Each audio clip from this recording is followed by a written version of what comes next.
Hai hai hai, Assalamualaikum pemirsa. Semoga sehat selalu ya pemirsa.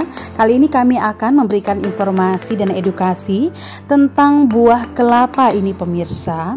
Bagaimana caranya mengolah buah kelapa ini secara tradisional hingga menghasilkan santan untuk bisa membuat gulai atau membuat rendang ini pemirsa. Kami merasa perlu memberikan informasi ini berhubung di zaman modern ini banyak masyarakat yang mendapatkan santan langsung dari pasar atau membeli santan dalam bentuk kemasan instan tanpa kemudian mereka tahu bagaimana caranya mengolah buah kelapa itu menjadi santan pemirsa. Nah, kalau zaman dahulu pemirsa, masyarakat mengambil buah kelapa dengan memanjat langsung atau menggunakan galah seperti ini pemirsa, dengan ada pengait di ujungnya pemirsa. Atau masyarakat juga bisa menggunakan jasa orang yang memiliki monyet memanjat kelapa pemirsa. Kita coba mengambil kelapanya pemirsa dengan pengait. Iya, akhirnya berhasil pemirsa. Kelapanya landing juga pemirsa. Halo guys, ibuku lagi membuka kelapa. Ibuku lagi membuka kelapa di kampung. Tuh.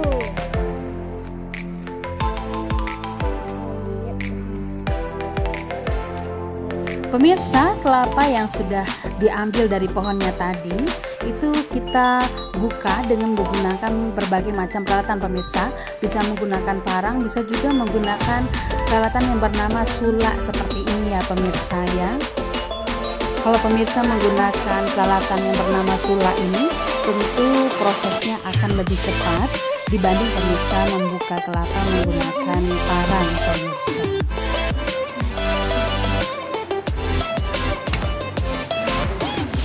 Nah, kalau yang ini adalah cara membuka kelapa menggunakan parang ini ya pemirsa.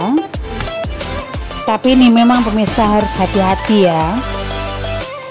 Pemirsa, kelapa yang sudah dikupas itu kemudian kita keping. Nah, karena untuk membuat gulai dan rendang sengaja dipilih kelapa yang tua pemirsa. Ciri khasnya ada lampungnya seperti ini ya pemirsa. Nah, lampungnya itu kita bersihkan dulu, tapi ya minyak-minyaknya juga harus kita bersihkan. Nah pemirsa, lampung ini rasanya enak ya pemirsa. Dia bisa langsung dimakan dan akan terasa manis. Oke pemirsa, saatnya memarut kelapa. Nah, ini kami informasikan kepada pemirsa parutan kelapa tradisional pemirsa. Bentuknya seperti ini. Parutannya itu dimodifikasi ada di dalamnya sehingga tidak melukai kita kalau kita menyinggungnya pemirsa. Ini juga sudah modifikasi. Kalau zaman dahulu belum ada dibuat seperti ini pemirsa. Nah, ini kalau kita memarut kelapa secara tradisional memang hasilnya akan lebih kasar ya pemirsa, hasil parutannya, dan tentu akan memakan waktu lebih lama kalau dibandingkan dengan memarut kelapa menggunakan mesin sebagaimana parutan kelapa modern saat ini ya pemirsa.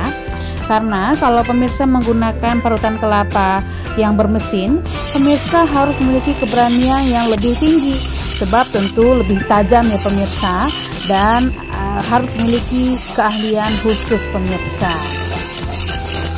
Lalu kemudian pemirsa, parutan kelapa tadi untuk bisa menghasilkan santan murni kita campur dengan sedikit air dan kita remas seperti ini pemirsa. Kemudian jangan lupa pemirsa pisahkan air santan kelapanya dengan ampas santan kelapanya ya pemirsa ya. Dan pemirsa, kami informasikan juga ampas santan kelapa ini memiliki banyak fungsi juga pemirsa. Bisa untuk makanan ternak seperti ikan, kemudian ayam, dan juga bisa dijadikan sebagai pembersih lantai loh pemirsa. Dan sekarang waktunya kita tuangkan santan kelapa yang sudah kita peroleh tadi ke dalam tumisan. Ini kebetulan tumisan ayam kampung pemirsa, untuk membuat gulai dan rendang ini pemirsa. Itu kelihatan ya santannya, dan ini santan murni ya pemirsa ya, bukan santan yang hanya dibeli langsung dari pasar, apalagi santan instan ya pemirsa. Tentu hasilnya dan rasanya akan berbeda sekali ya pemirsa. Dan gulai kita sudah mendidih, itu kelihatan ayam upin-ipinnya. Dan sekarang sudah menjadi rendang pemirsa, tinggal sebentar lagi bisa dihidangkan pemirsa. Pemirsa, di bulan puasa ini pemirsa juga bisa menggunakan santan untuk membuat kolak seperti ini ya pemirsa. Tapi untuk membuat kolak pemirsa lebih baik menggunakan kelapa yang lebih muda, jangan tua yang berlampung seperti tadi ya pemirsa, supaya hasilnya lebih segar pemirsa. Oke pemirsa, demikian dulu informasi dan edukasi dari kami. Semoga Anda menyukainya. Sampai jumpa di video berikutnya. Assalamualaikum.